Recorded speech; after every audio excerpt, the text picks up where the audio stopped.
What's up everyone, I'm Twisted. 2 weeks ago, we got a motion comic depicting the origin of Arcane, the new jungle monster, and this week we are getting a brand new comic about Mel, who is the latest champion to join the league roster. In this video, I'll be going through this new comic and explain it as best as I can. The comic starts with this shot, revealing that this story will take place in the Noxii arena, and right off the bat, there's a lot to talk about here. First, the term Noxii is not new. It was first used in the story Proclamation of the Triferix, where we learned that Noxii were one of the old Noxii tribes alongside Noxcree and Noxtali. The Noxii tribes were the ones that, aided by LeBlanc, managed to defeat Mordekaiser as we saw in the Arcane comic. The modern Noxians are the descendants from these tribes. I think it's really cool to see a somewhat obscure lore reference like this. It really shows that the people working on the comic know their stuff. Now let me explain the reckoning arenas of Noxus. Thematically, these are very much inspired by Roman gladiatorial arenas. In universe, the arenas were used to punish criminals and setting disputes between noble houses, while also being a form of entertainment. However, after Swain took over and due to Draven's influence, the arenas would start to lean even more on the entertainment side, with fewer battles ending in death, basically becoming more akin to wrestling, just with deadly weapons and blood. There are many of these arenas in Noxus, but this one belongs to the Medarda, as we can see their logo on it, showing us that they are indeed a rich Noxian family. Though, in Arcane we learned that Ambessa was stripped of most of her holdings, so it's possible that this arena didn't belong to her in specific, but to another Medarda. Or maybe the arena just wasn't included in the holdings she lost, who knows. We then get more context about the location,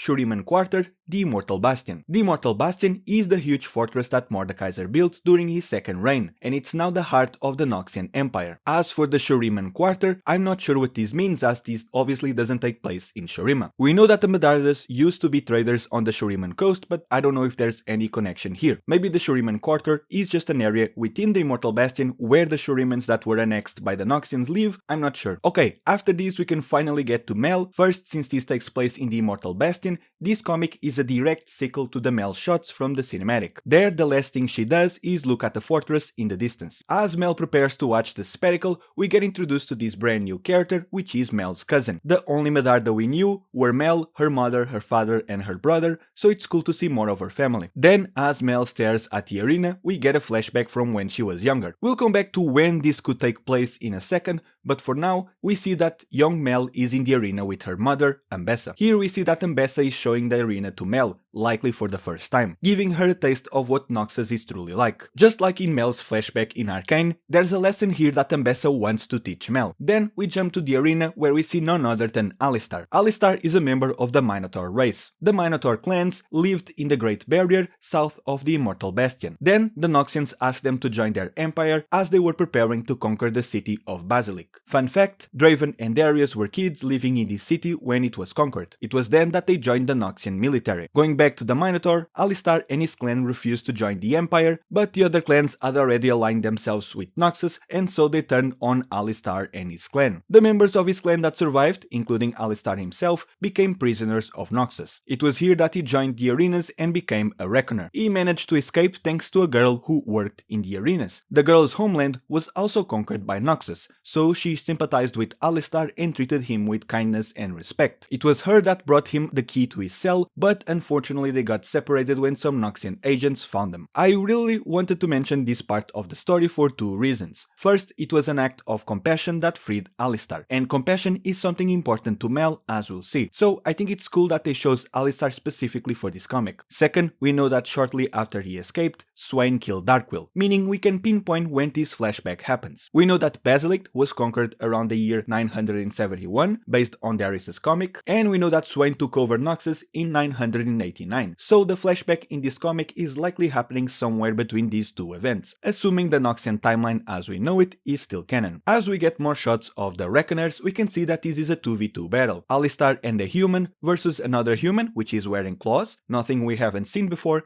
and alongside him is some kind of humanoid hog, which I believe is a brand new species. I don't think this is another Minotaur, sure as we don't see horns anywhere. Also, the fact that this is a 2v2 might be a reference to how Alistar is a support in-game and bot lane is a 2v2 lane. We then get this panel of Alistar, which I think is referencing how he started to become more and more like a beast after so many battles in the arena. The dialogue in this and the following page show Ambessa teaching Mel how it was in the arenas that she learned of a fourth principle, sacrifice. Now, a couple things to mention here. First, the 3 principles of strength are a very important part of Noxian culture. Noxians value strength in all of its forms, and the 3 principles, Vision, Might and Guile, are the most important ones. It was these principles that would later inspire Swain to create a Triferix Council where each ruler represented one of the principles. This idea of Ambessa believing in a fourth principle, sacrifice, was also present in Arcane. In the scene where she trains with Caitlyn, she explains to her the 3 Noxian principles of strength before saying she believes in a fourth one that empowers the rest, sacrifice. And finally, the arenas were also mentioned in Ambessa's biography, where we learned that it was in the arenas that she was first exposed to bloodshed. Despite being too young to partake in the fights, she did study them, meaning from a young age, she always had been interested in fighting. So, in the comic, what we see is Ambessa guiding Mel and trying to put her in a path where Mel would become someone like her. She's exposing Mel to the bloodshed just like someone in her family did to her when she was younger. I think this is a very cool detail that will probably get overlooked, but is so in character for Ambessa and so in line with her story and Mel's. Also, good time to say that both of these new outfits for Alistar and Ambessa are likely going to be released as skins in Act 2 of this season. In the first act, we had the Mask of the Black Rose skins, and in Act 2, we are probably getting these alongside the Mord Gacha skin. This Alistar look takes a lot of cues from his current design, the handcuffs, the horn and nose rings, and the belt. This could honestly just be a new base design for him, but I think the idea was that his current design is him after escaping the arenas,